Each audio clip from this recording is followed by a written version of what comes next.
Hi hello ಎಲ್ಲರಿಗೂ ನಮಸ್ಕಾರ ಅಂತ ಹೇಳ್ತಾ ನಾನು ನಿಮ್ಮ MR ಕನ್ನಡಿಗ ಮಾತಾಡ್ತಾ ಇದೀನಿ. ಮತ್ತೊಂದು ವಿಡಿಯೋಗೆ ಎಲ್ಲರಿಗೂ ವೆಲ್ಕಮ್ ಬ್ಯಾಕ್ ಅಂತ ಹೇಳ್ತಾ ಸೊ ಇವತ್ತಿನ ವಿಡಿಯೋ ಸ್ಟಾರ್ಟ್ ಮಾಡಕ್ಕೂ ಮೊದಲ ಏನಪ್ಪಾ ಟಾಪಿಕ್ ಅಂತ ಹೇಳ್ಬೋಣ. ನಾಳೆಯಿಂದ ಮ್ಯಾಚ್ ಅಂತ ಹಬ್ಬಾನೇ ಸ್ಟಾರ್ಟ್ ಅಂತಾನೆ ಹೇಳ್ಬೋದು. ಸೊ ಮೊದಲನೇ ಮ್ಯಾಚ್ ನಮ್ಮ RCB ವರ್ಸಸ್ KKR ವಿರುದ್ಧ ನಡೀತಾ ಇದೆ. ಸೊ ಇದೆಲ್ಲಪ್ಪ ನಡೀತಾ ಇದೆ ಅಂದ್ರೆ KKR ಹೋಮ್ ಗ್ರೌಂಡ್ ಆದಂತಹ ಕೋಲ್ಕತ್ತಾದಲ್ಲಿ ನಡೀತಾ ಇದೆ. ಅದು ಯಾವ ಒಂದು ಪಿಚ್ಚಲ್ಲಿ ನಡೀತಿದೆ ಅಂತ ಈಡನ್ ಗಾರ್ಡನ್ ಅಲ್ಲಿ ನಡೀತಾ ಇದೆ ಅಂತಾನೆ ಹೇಳ್ಬೋದು.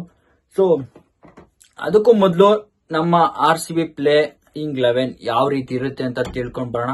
ಸೊ ಬನ್ನಿ ಗೈಸ್, ತಡ ಮಾಡೋದ್ ಬೇಡ, ವಿಡಿಯೋನ ಸ್ಟಾರ್ಟ್ ಮಾಡೋಣ. ಅದಕ್ಕೂ ಮೊದಲು ಇನ್ನೂ ನನ್ನ ಚಾನಲ್ ಯಾರು ಸಬ್ಸ್ಕ್ರೈಬ್ ಆಗಿಲ್ಲ ಸಬ್ಸ್ಕ್ರೈಬ್ ಮಾಡಿ ಅಂತ ಹೇಳ್ತಾ ಸೊ ಬನ್ನಿ ಲೆಟ್ಸ್ ಸ್ಟಾರ್ಟ್.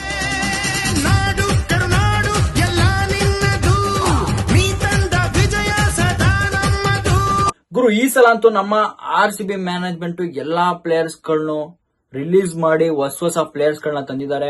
ಸೊ ಅದರಿಂದ ಈ ಸಲ ತುಂಬಾ ಜನಕ್ಕೆ ಕನ್ಫ್ಯೂಸ್ ಇರುತ್ತೆ, ಯಾರ್ಯಾರು ಯಾವ್ಯಾವ ಪ್ಲೇಸ್ ಅಲ್ಲಿ ಆಡ್ತಾರೆ, ಯಾವ್ಯಾವ ಆರ್ಡರ್ ಅಲ್ಲಿ ಆಡ್ತಾರೆ ಅಂತ. ಸೊ ತುಂಬಾ ಚಾನೆಲ್ಗಳು ಪ್ರಿಡಿಕ್ಟ್ ಮಾಡಿದೆ ಈ ತರ ಆರ್ಡರ್ ಬರ್ಬೋದು, ಹಿಂಗ್ ಆಡ್ಬೋದು ಅಂತ. ಸೊ ಅದನ್ನ ನಾನು ಇವತ್ತು ತಿಳಿಸ್ಕೊಡ್ತೀನಿ. ಬನ್ನಿ ಗಾಯ್ಸ್, ತಡ ಮಾಡೋದ್ ಬೇಡ. ಮೊದಲನೇದಾಗಿ ಈ ಬಾರಿ ಕ್ಯಾಪ್ಟನ್ ಕೂಡ ಚೇಂಜ್ ಆಗಿದ್ದಾರೆ. ನಮ್ಮ ಹೊಸ ಕ್ಯಾಪ್ಟನ್ ಆಗಿ ರಜತ್ ಪಡಿದಾರ್ ಅವರು ಬಂದಿದ್ದಾರೆ. ಸೊ ನಾವು ನೋಡೋದಾದ್ರೆ ಹೋದ್ ಸಲದಂಗೆನೆ ಓಪನರ್ ನಮ್ಮ ವಿರಾಟ್ ಕೊಹ್ಲಿ ಇದ್ದೇ ಇರ್ತಾರೆ. ಅವರೊಂದು ದೊಡ್ಡ ಶಕ್ತಿ ಅಂತಾನೆ ಹೇಳ್ಬೋದು. ಶಕ್ತಿ ಅನ್ನೋದಕ್ಕಿಂತ ಅವರೊಂದು ರೂಟ್, RCB ರೂಟ್ ಅಂತ ಹೇಳ್ಬೋದು ಅವರು. ಸೊ ಬನ್ನಿ, ಓಪನರ್ ಆಗಿ ವಿರಾಟ್ ಕೊಹ್ಲಿ ಮತ್ತೆ ಫಿಲಿಪ್ ಸಾಲ್ಟ್ ಬರ್ಬೋದು. ಸೊ ಇವರು ವಿಕೆಟ್ ಕೀಪರ್ ಕೂಡ ಹೌದು ಫಿಲಿಪ್ ಸಾಲ್ಟ್. ಸೊ ಮತ್ತೆ ಬ್ಯಾಟರ್ ಕೂಡ ಅವರು. ಸೊ ಒಳ್ಳೆ ಬ್ಯಾಟರ್ ಆಗಿರೋದ್ರಿಂದ ಇವರು ವಿರಾಟ್ ಕೊಹ್ಲಿ ಮತ್ತೆ ಫಿಲಿಪ್ ಸಾಲ್ಟ್ ಅವರು ಓಪನರ್ ಆಗಿ ಬರ್ಬೋದು ಅಂತ ಹೇಳ್ತಿದ್ದಾರೆ. ಸೊ ನೆಕ್ಸ್ಟ್ ನಾವು ನೋಡೋಂಥದ್ದಾದ್ರೆ ಥರ್ಡ್ ಒನ್ ಆಗಿ ರಜತ್ ಪಡಿದಾರ್ ಅವರು ಬರ್ತಾರೆ. ಸೊ ಅವ್ರು ನಿಮ್ಗೆ ಗೊತ್ತೇ ಇದೆ, RCB ಕ್ಯಾಪ್ಟನ್ ಅಂತ ಹೇಳ್ಬೋದು. ಸೊ ಇವರು ಒಳ್ಳೆ ಮಿಡಲ್ ಓವರ್ ಆಡೋದ್ರಿಂದ, ಚೆನ್ನಾಗಿ ಆಡೋದ್ರಿಂದ ರಜತ್ ಪಡಿದಾರ್ ಅವರು. ಸೊ ನಾಲ್ಕನೇದಾಗಿ ಲಿವಿಂಗ್ ಸ್ಟೋನ್ ಅವರು ಆಲ್ ರೌಂಡರ್ ಇವರು.